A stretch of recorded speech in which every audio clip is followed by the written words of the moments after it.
আজকে আমরা ডি.এইচ. লরেন্সের অসাধারণ একটি উপন্যাস সানস অ্যান্ড লাভার্স নিয়ে কথা বলবো। এটি ২০ শতকের এমন এক লেখা যা মানুষের ভেতরের জটিল সম্পর্কগুলোকে একেবারে আয়নার মতো করে তুলে ধরে। আচ্ছা, আলোচনাটা একটা প্রশ্ন দিয়ে শুরু করা যাক। কখনো কি মনে হয়েছে যে মায়ের ভালোবাসা তার তীব্রতা সন্তানের জন্য একটা শিকল হয়ে উঠতে পারে? ঠিক এই প্রশ্নটাই কিন্তু সানস অ্যান্ড লাভার্স উপন্যাসের একেবারে কেন্দ্রে রয়েছে। তো এই অসাধারণ উপন্যাসের লেখক ডি.এইচ. লরেন্সকে একটু চিনে নেওয়া যাক। তার জন্ম হয়েছিল এক শ্রমজীবী পরিবারে, আর সেই জীবনের সংগ্রাম, সেই টানাপোড়েনের ছাপ তার লেখায় একদম স্পষ্ট। আর তার সাহসী আর প্রায় বিতর্কিত লেখার জন্যই তিনি আধুনিক সাহিত্যের ইতিহাসে একটা বিশেষ জায়গা করে নিয়েছেন। এই উপন্যাসটা কেন এত স্পেশাল সেটা বুঝতে হলে আমাদের জানতে হবে এটা কোন ঘরানার লেখা। এটা হলো একটা মনস্তাত্ত্বিক উপন্যাস। তার মানে এখানকার আসল ঘটনা বা অ্যাকশন বাইরে ঘটছে না, ঘটছে চরিত্রগুলোর মনের ভেতরে। তাদের আবেগ, তাদের ভেতরের দ্বন্দ্ব, স্বপ্ন আর আকাঙ্ক্ষা নিয়েই এই উপন্যাসের জগৎ। তাহলে চলুন এবার সরাসরি গল্পের একেবারে কেন্দ্রবিন্দুতে প্রবেশ করি। আমরা মোরেল পরিবারের কথা বলছি, এমন একটা পরিবার যেখানে ভালোবাসা আর কষ্ট যেন একে অপরের হাত ধরে চলে। এই গল্পের মূল চরিত্র দুজন। গার্ট্রুড মরেল, যিনি একজন শিক্ষিত এবং উচ্চাকাঙ্ক্ষী মহিলা, আর তার স্বামী ওয়াল্টার, একজন সাধারণ খনি শ্রমিক। একজন স্বপ্ন দেখেন আর অন্যজন কঠোর বাস্তবতার মধ্যে ডুবে থাকেন। এই দুই ভিন্ন মেরুর মানুষের সংসারেই দানা বাঁধে গল্পের মূল সংঘাত। বিয়ের পর গার্ট্রুড দেখলেন যে তার স্বপ্ন আর বাস্তবতার মধ্যে কোনো মিল নেই। স্বামীর কাছ থেকে যে মানসিক বা বৌদ্ধিক সঙ্গ তিনি আশা করেছিলেন তা পেলেন না। এর ফলে যা হলো, তার সমস্ত আবেগ, ভালোবাসা আর নিজের অপূর্ণ স্বপ্নগুলো তিনি তার ছেলেদের ওপর ঢেলে দিলেন। প্রথমে বড় ছেলে উইলিয়ামের ওপর, আর তার অকাল মৃত্যুর পর ছোট ছেলে পলের ওপর। মা আর ছেলের এই যে একটা জটিল সম্পর্ক, এটাকে বুঝতে হলে সিগমন্ড ফ্রয়েডের ইডিপাস কমপ্লেক্স থিওরিটা একটা চাবিকাঠির মতো কাজ করে। এই থিওরি অনুযায়ী পল তার মায়ের প্রতি এক ধরনের গভীর এবং অবচেতন টান অনুভব করতে থাকে, আর এই অস্বাভাবিক আসক্তিই তার ভবিষ্যতের সমস্ত রোম্যান্টিক সম্পর্ককে একরকম বিষিয়ে তোলে। গার্ট্রুড আর পলের সম্পর্কটা ছিল যেন ভালোবাসার মোড়েকে বাঁধা একটা অদৃশ্য খাঁচা। এই স্নেহটা তাকে আগলে রাখত ঠিকই, কিন্তু একই সাথে তার দমও বন্ধ করে দিত।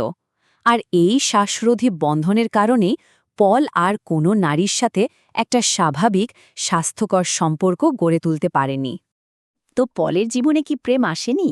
অবশ্যই এসেছে, কিন্তু মায়ের প্রতি তার এই মানসিক নির্ভরতা কিভাবে সেই ভালোবাসার গল্পগুলোকে শুরু হওয়ার আগেই শেষ করে দিয়েছিল, চলুন সেটাই দেখি।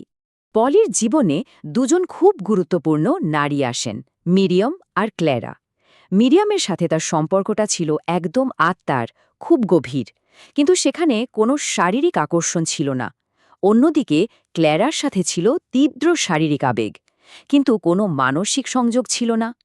আসলে পল কোনো সম্পর্কে পূর্ণতা খুঁজে পায়নি, কারণ সমস্যাটা মিরিয়াম বা ক্লারার ছিল না। আসল কারণ হল কোনো নারী তার মনের ভেতরে থাকা মায়ের সেই শক্তিশালী প্রভাবের সাথে পেরে ওঠেনি। তার অবচেতন মনটা সবসময় মায়ের কাছে বাঁধা ছিল। গল্পটা এবার এমন একদিকে মোড় নিচ্ছে যেখানে একটা বিশাল ট্র্যাজেডি অপেক্ষা করছে, এমন একটা ঘটনা যা পলের জীবনকে পুরোপুরি ওলটপালট করে দেবে। আর সেই ট্র্যাজেডিটা হলো, পরিবারে একটা ভয়ানক দুঃসংবাদ আসে। সবাই জানতে পারে যে মিসেস মরেল ক্যান্সারে আক্রান্ত। এই একটা খবর যেন পুরো পরিবারকে একেবারে স্তব্ধ করে দেয়। মায়ের অসুস্থতার খবর পাওয়ার পর পলের দুনিয়াটা যেন ছোট হয়ে আসে। তার জীবনের একমাত্র লক্ষ্য হয়ে দাঁড়ায় মায়ের সেবা করা। আর এই সময় সে মিরিয়াম আর ক্ল্যারা দুজনকেই নিজের জীবন থেকে পুরোপুরি সরিয়ে দেয়। আর এরপর উপন্যাসের সবচেয়ে কঠিন, সবচেয়ে হৃদয় বিদারক মুহূর্তটা আসে। মিসেস মোরেল শেষ নিঃশ্বাস ত্যাগ করেন। মায়ের মৃত্যু পলকে একেবারে ধ্বংস করে দেয়। তার মনে হতে থাকে যার জন্য সে বেঁচে ছিল সেই মানুষটাই আর নেই। এই এনর্ম শূন্যতা তাকে এতটাই গ্রাস করে যে সে আত্মহত্যার কথাও ভাবতে শুরু করে। জীবনের এই চরম অন্ধকার সময়ে মিরিয়াম আবার তার পাশে দাঁড়াতে চেয়েছিল, তাকে একটা নতুন জীবনের পথে নিয়ে যেতে চেয়েছিল। কিন্তু পল তখন শোকে এতটাই ডুবে আছে যে সে সেই সুযোগটা আর নিতে পারে না। তার পক্ষে নতুন করে কিছু শুরু করা তখন অসম্ভব ছিল। কিন্তু যখন মনে হয় সব কিছু শেষ, ঠিক তখনই উপন্যাসের শেষে একটা ছোট্ট আশার আলো দেখা যায়। অন্ধকারের একেবারে গভীরে পৌঁছেও পল মৃত্যুকে প্রত্যাখ্যান করে। সে সিদ্ধান্ত নেয় সে মরবে না, সে বাঁচবে। আর তারপর সে শহরের আলোর দিকে হাঁটতে শুরু করে, যা জীবনের দিকে ফিরে আসার এক অসাধারণ প্রতীক। তো এই হল মডেল পরিবারের গল্প। কিন্তু সানস অ্যান্ড লাভার্স শুধু একটা পরিবারের গল্প নয়, এর গুরুত্ব আসলে অনেক বেশি। চলুন দেখি কেন এটা আধুনিক সাহিত্যের একটা মাইলস্টোন হিসেবে পরিচিত। আসলে এই উপন্যাসটা অনেক দিক থেকে যুগান্তকারী ছিল, কারণ লরেন্সই প্রথম লেখকদের মধ্যে একজন যিনি এত সাহসের সাথে মানুষের সাবকনশিয়াস মাইন্ড বা অবচেতন মনের গভীরে ডুব দিয়েছিলেন।